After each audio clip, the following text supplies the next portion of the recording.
অবশেষে চালিয়ে যেতে রাজি পাকিস্তান আফগানিস্তান। হারিকেন মেলিসার আঘাতে ক্যারিবীয় দ্বীপপুঞ্জে ৪৯ জনের মৃত্যু। অবশেষে যুদ্ধ রাজি পাকিস্তান ও আফগানিস্তান। অবশেষে যুদ্ধবিরতি চালিয়ে যেতে রাজি হয়েছে পাকিস্তান ও আফগানিস্তান। বৃহস্পতিবার এক বিবৃতিতে এ তথ্য জানিয়েছে তুরস্কের পররাষ্ট্র মন্ত্রণালয়। তুরস্কের পররাষ্ট্র মন্ত্রণালয় থেকে দেওয়া এক বিবৃতিতে বলা হয়েছে, তুরস্কে ৫ দিনের বৈঠকের পর পাকিস্তান ও আফগানিস্তান উভয়ে যুদ্ধবিরতির ধারাবাহিকতা অব্যাহত রাখতে সম্মত হয়েছে। যুদ্ধবিরতি সংক্রান্ত বিভিন্ন শর্ত নিয়ে আগামী ৬ নভেম্বর ইস্তাম্বুলে দুই দেশের প্রতিনিধিরা বৈঠক করবেন। সেই বৈঠকের আগ পর্যন্ত যাতে কোনো সংঘাত না হয় সে ব্যাপারে পাকিস্তান ও আফগানিস্তানের সরকার সজাগ থাকবে বলেও সিদ্ধান্ত নিয়েছেন দুই দেশের সরকারি প্রতিনিধিরা।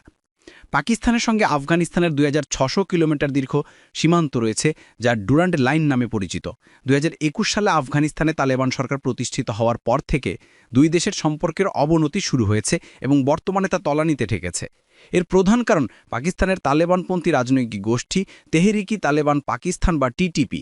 সহিংসতা এবং বিচ্ছিন্নতাবাদী তৎপরতার বেশ কয়েক বছর আগে এই গোষ্ঠীটিকে নিষিদ্ধ ঘোষণা করেছে পাকিস্তানের সরকার।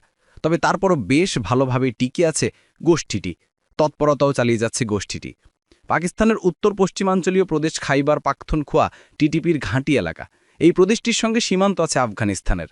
আফগানিস্তানে তালেবান সরকার ক্ষমতাসীন হওয়ার পর থেকে পাকিস্তান অভিযোগ করে যাচ্ছে যে টিটিপিকে প্রশ্রয় দিচ্ছে আফগান তালেবানরা। তবে আফগানিস্তান বরাবরই অভিযোগ অস্বীকার করেছে। গত ৯ অক্টোবর আফগানিস্তানের রাজধানী কাহুলে বিমান হামলা চালায় পাকিস্তান। সেই হামলায় টিটিপির শীর্ষ নেতা নুরু আলী মেহসুদ, দ্বিতীয় শীর্ষ নেতা কারি সাইফুল্লাহ মেহসুদ সহ কয়েকজন জ্যেষ্ঠ নেতা নিহত হন। পাকিস্তান আফগানিস্তানের সার্বভৌমত্বে আঘাত হেনেছে অভিযোগ তুলে এর দুদিন পর ১১ই অক্টোবর সীমান্তে পাকিস্তানের সেনা চৌকিগুলো লক্ষ্য করে হামলা চালায় আফগান সেনাবাহিনী। পাল্টা জবাব দেওয়া শুরু করে পাকিস্তান সেনাবাহিনীও। ১৪ই অক্টোবর পর্যন্ত সংঘাতের পর ১৫ই অক্টোবর ৪৮ ঘণ্টার যুদ্ধবিরতি ঘোষণা করে পাকিস্তান ও আফগানিস্তান। যুদ্ধবিরতির আগ পর্যন্ত সংঘাতে নিহত হয়েছেন ২০০ শতাধিক আফগান সেনা এবং ২৩ জন পাকিস্তানি সেনা। ১৮ই অক্টোবর থেকে দোহায় পাকিস্তান ও আফগানিস্তানের সরকারি প্রতিনিধিদের বৈঠক শুরু হয়, পরে তা স্থানান্তর হয় তুরস্কের ইস্তাম্বুলে। সেখানে ২৫ অক্টোবর থেকে বৈঠক শুরু করেন দুই দেশের প্রতিনিধিরা। বৈঠকে মধ্যস্থতার ভূমিকা নেয় কাতার এবং তুরস্ক। হারিকেন মেলিস ক্যারিবীয় দ্বীপপুঞ্জে ৪৯ জনের মৃত্যু।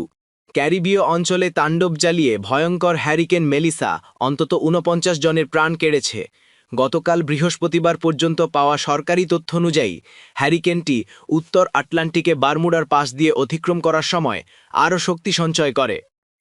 হাইতিতে সরাসরি আঘাত না হানলেও হ্যারিকেনের প্রভাবে টানা বৃষ্টিতে দেশটিতে সবচেয়ে বেশি ক্ষতিগ্রস্ত হয়েছে। অন্তত ৩০ জন নিহত ও ২০ জন নিখোঁজ হয়েছেন। হাইতির দক্ষিণাঞ্চলীয় পেতিগোভ শহরে নদীর পানি লোকালয়ে ঢুকে মৃত্যু হয়েছে ১০ শিশুসহ ২৩ জনের। বৃষ্টিতে ক্ষতিগ্রস্ত হয়েছে বহু রাস্তা, ঘরবাড়ি ও কৃষিজমি। জ্যামাইকাও ব্যাপক প্রাণহানি ঘটেছে। দেশটির তথ্যমন্ত্রী জানিয়েছেন এ পর্যন্ত অন্তত ১৯ জন মারা গেছেন। উদ্ধার অভিযান এখনও চলছে। প্রবল ঝড়ে শত শত ভবনের ছাদ উড়ে গেছে, বিদ্যুৎ সংযোগ বিচ্ছিন্ন হয়েছে, ধ্বংসস্তূপে পরিণত হয়েছে অনেক এলাকা। জামাইকার সেনাবাহিনী উদ্ধার কার্যে সহায়তার জন্য রিজার্ভ সদস্যদের কাজে যোগ দেওয়ার আহ্বান জানিয়েছে। গত মঙ্গলবার দ্বীপটির দক্ষিণ পশ্চিম উপকূলে ক্যাটাগরি ৫ হ্যারিকেন হিসাবে মেলিসা আঘাত হানে। এটি ছিল জামাইকার ইতিহাসে সবচেয়ে শক্তিশালী হ্যারিকেন। পূর্বাভাসদাতাদের হিসাব অনুযায়ী হ্যারিকেন মেলিসার প্রভাবে পশ্চিম ক্যারিবীয় অঞ্চলে ৪,৮০০ থেকে ৫,২০০ কোটি ডলারের ক্ষতি হয়েছে। মেলিসা পূর্ব কিউবাতেও আঘাত হানে। সেখানকার প্রায় ৭,৩৫,০০০ মানুষকে আগেই নিরাপদ স্থানে সরিয়ে নেওয়া হয়েছিল। গতকাল পর্যন্ত কোনো প্রাণহানির খবর পাওয়া যায়নি, তবে বাড়িঘর ও ফসলের ব্যাপক ক্ষতি হয়েছে। মার্কিন ন্যাশনাল হ্যারিকেন সেন্টার জানিয়েছে স্থানীয় সময় রাত ১১টায় হ্যারিকেনটি বারমুডার পশ্চিমে প্রায় ২৬৪ কিলোমিটার দূরে অবস্থান করছিল। তখন এটি ক্যাটাগরি ২ হ্যারিকেন ছিল। বাতাসের সর্বোচ্চ গতিবেগ ছিল ঘন্টায় ১৬১ কিলোমিটার। বারমুডায় ঝড়টি সরাসরি আঘাত না করলেও কর্তৃপক্ষ নিরাপত্তার স্বার্থে গতকাল রাত থেকে সব সেতু বন্ধ করে দেয় এবং আজ শুক্রবার স্কুল ও ফেরি চলাচল স্থগিত রাখার ঘোষণা দেয়। আরও পড়ুন।